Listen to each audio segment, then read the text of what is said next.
अस्सलाम वालेकुम रहमतुल्लाहि व बरकातुहू। कैसे हैं डियर स्टूडेंट्स? उम्मीद करता हूँ आप सब लोग ठीक ठाक होंगे। डियर स्टूडेंट्स, आप लोग के साथ मोस्ट इंपॉर्टेंट एप्लीकेशन जो हैं बताऊंगा कि कौन कौन सी एप्लीकेशन जो है वो मोस्ट मोस्ट मोस्ट इम्पोर्टेंट है और कौन सी जो है वो उनसे थोड़ी लेस इम्पोर्टेंट है। साथ लेटर जो है मोस्ट इम्पोर्टेंट वो भी आप लोगों को बताऊंगा, और मोस्ट मोस्ट इम्पोर्टेंट लेटर के साथ थोड़े जो लेस इम्पोर्टेंट होंगे वो लेटर भी बताऊंगा। कोशिश करें लेस और मोस्ट इम्पोर्टेंट दोनों तरह के या तो एप्लीकेशन कर लें या लेटर कर लें। इससे जो अच्छी बात ये है कि एप्लीकेशन और लेटर लिखने का जो पैटर्न है वो भी आप लोगों के साथ शेयर करूँगा। और थर्ड जो ज़बरदस्त सी बात है वो ये है कि मल्टी एप्लीकेशन, जिन लोगों ने पहले देखी हुई है वो बेशक ना देखें मल्टी एप्लीकेशन और मल्टी लेटर। जिन्होंने नहीं देखी वीडियो तो वो जो है एक बार फिर जो है समझ लेंगे। तो सबसे पहले जो है मोस्ट इम्पोर्टेंट एप्लीकेशन जो हैं उनकी बात करते हैं।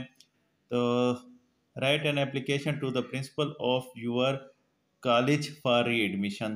तो ये री एडमिशन वाली जो है ये मोस्ट इम्पोर्टेंट है। मोस्ट इम्पोर्टेंट जो मोस्ट इम्पोर्टेंट होंगी वो मैं साथ मेंशन कर बता दूंगा। फिर है write an application to the principal of your college for change subject, ये भी मोस्ट इम्पोर्टेंट है। Write an application to the principal of your college for remission of fine. Write an application to the principal of your college for character certificate, ये भी most important है। और उसके बाद write an application to the principal of your college for refund library security and write an application to the principal of your college for fee concession, ये भी most important है। उसके बाद है write an application to the principal of your college for 1 month leave, मतलब long leave या फिर sick leave. Total 8 application हैं जिनमें से 4 जो है मोस्ट इंपॉर्टेंट हैं, 4 जो है इंपॉर्टेंट है। मोस्ट इंपॉर्टेंट एक दफ़ा फिर बता देता हूँ, री एडमिशन वाली, चेंज सब्जेक्ट वाली, और उसके बाद जो है करेक्टर सर्टिफिकेट वाली और फी कंसेशन वाली, ये 4 जो है मोस्ट इंपॉर्टेंट हैं। तो उसके बाद जो है ये मेथड है कि आपने एप्लीकेशन जो है वो लिखनी किस तरह से है। तो आपने ये वाला जो है खाका याद रखना है एप्लीकेशन का, आपने इसको इसी तरह लिखना है। और उसके बाद जो है आप जब ये लिख लेंगे, आप लेफ़्ट साइड पर भी लिख सकते हैं ये द प्रिंसिपल गवर्नमेंट कॉलेज वाला। जब आप ये लिख लेंगे सेम इसी तरह लिखें तो वो ज़्यादा अच्छी बात है।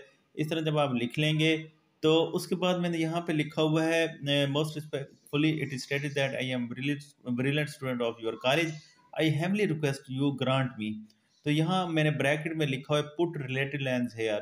तो यह जो ब्रैकेट में आपने ये नहीं लिखना, बल्कि इसकी जगह जो जो एप्लीकेशन आई हुई होगी उससे रिलेटेड जो लाइन होगी जो कि मैं नीचे बताऊंगा, आपने वो लाइन लिख देनी है और आगे सेम टू सेम वैसे लिख देनी है।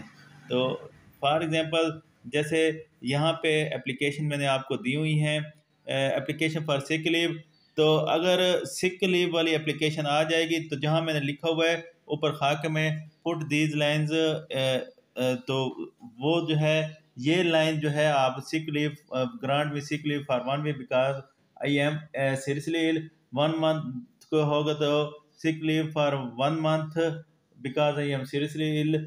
इसी तरह मतलब ये वाली जो लाइन है अगर सिक लीव वाली आ जाएगी एप्लीकेशन तो ये वाली लाइन जो है आप यहाँ पर लिख देंगे grant me sick leave for 1 month because I am seriously ill.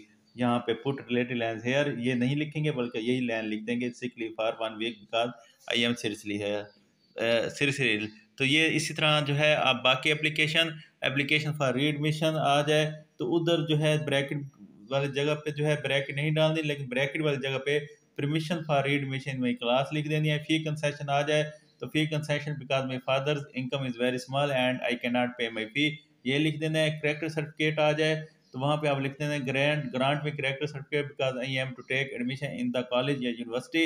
Application for attending marriage ceremony आ जाए तो लिख देना है leave for 3 days for attending marriage ceremony of my elder brother. Application for school या कॉलेज लिविंग सर्टिफिकेट आ जाए या करेक्टर सर्टिफिकेट आ जाए तो आपने लिखना है school college leaving certificate because my family has been shifted to Islamabad. उसके बाद चेंज सब्जेक्ट आ जाए तो आपने उधर लिख देना है permission to change my subject because the present selected subjects are rather tough for me. उसके बाद मिसबिहेवियर आ जाए, मिसकंडक्ट आ जाए टीचर के साथ तो आपने pattern for my misbehaviour with one my teacher, तो ये लिख देना है। रिमिशन ऑफ फाइन आ जाए तो remission of fine because my father's income is very small and I can not पे माई फाइन, ये लिख देना है। स्कॉलरशिप आ जाए तो आपने लिख देना because my father's income is very small and I can not pay dues. और अगर एप्लीकेशन रिफंड लाइब्रेरी सिक्योरिटी आ जाए तो आप लिख देते हैं refund of library security because I have paid all the dues of library. कहाँ लिखना है, जो ऊपर मैंने खाका बताया है ब्रैकेट वाली जगह पे जो है आपने जो एप्लीकेशन आएगी उससे रिलेटेड जो है आपने वो लिख देना है। उसके बाद मोस्ट इम्पोर्टेंट लेटर्स की बात करें तो लेटर जो है सारे ही मोस्ट इम्पोर्टेंट हैं, लेकिन जो मोस्ट इम्पोर्टेंट होंगे वो साथ साथ मैं मेंशन करता जाऊंगा। पहला है write a letter to your uncle. Uncle भी आ सकता है, फ्रेंड भी आ सकता है, कोई भी रिश्ता आ सकता है। थैंकिंग हिम फॉर गिफ्ट, ये वाला मोस्ट इंपॉर्टेंट है। उसके बाद write a letter to your father requesting him to increase your monthly allowance, ये भी मोस्ट इंपॉर्टेंट है। उसके बाद है write a letter to your father telling him about your progress in studies, तो ये भी मोस्ट इम्पोर्टेंट है। उसके बाद है write a letter to your friend condoling, ये कंट्रोलिंग नहीं है सॉरी कंडोलिंग है, condoling the death of his her mother. Important है write a letter to your mother telling her why you dislike hostel life. Write important है write a letter to your brother congratulating him on his brilliant success in the examination. Important है। उसके बाद write a letter to your younger brother telling him how to improve her English. Important है write a letter to your father explaining him the causes of failure in examination। important है। write a letter to your friend inviting him to your brother marriage, ये most important है। उसके बाद letter जो है ये multi ऐसे जो है आपने लिखना किस तरह है, तो एग्जामिनेशन हॉल आपने लिख देना है CTA.B.BC। उसके बाद मंथ और डेट कोमा और ईयर मई डियर जिस रिश्ते से लिख रहे होंगे इसी तरह आपने याद करना है। खाका जो है आपने इसी तरह बनाना है। और उसके बाद जो है I am writing this letter to you full stop है। फिर अगर मे अल्लाह ब्लेस यू, तो ये भी यहाँ इससे पहले भी फुल स्टॉप है। दरमियान में जो पुट रिलेटेड लाइन्स है लिखा हुआ है, यहाँ पर आपने मल्टी अगर लेटर तैयार करेंगे मतलब ये वाले, तो वो वाली जो है लाइन लिख देनी है जो आप लेटर जो है आया हुआ होगा पेपर में और आपने उसकी मल्टी लाइन याद की हुई होगी। फॉर एग्जाम्पल अगर आ जाता है letter to your father mother elder brother explaining the cause of your failure in the examination December test, तो आपने ये वाली लाइन जो है I am sorry to inform you about my bad result in the exams, as a matter of fact I could not do well in the exams due to my severe illness but I shall do in annual exams. तो ये वाली जो line है अगर failure वाला आ जाता है तो ये वाली जो लाइन है, दो लाइनें हैं, ये आपने इस ब्रैकेट वाली जगह पुट रिलेटेड लाइन हेयर ये नहीं लिखना बल्कि इसकी जगह वो वाली लाइन लिख देनी है अगर फेलर वाला आ जाए। सो इसी तरह आगे write a letter to your father mother brother telling your progress in December test, तो नीचे जो दो लाइनें दी हुई हैं ये लिख देनी है। और अगर इसी तरह write a letter to your father या फ्रेंड या अंकल थैंकिंग फॉर गिफ्ट, तो आई एम वेरी हैप्पी ये वाली लाइन लिख देनी है वहाँ पे ब्रैकेट वाली जगह पे।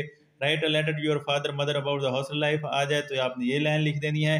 Write a letter to your father friend about the profession you wish to adopt आ जाए तो ये लाइन लिख देनी है। और write a father monthly allowance के बारे में आ जाए तो आपने ये वाली लाइन लिख देनी है।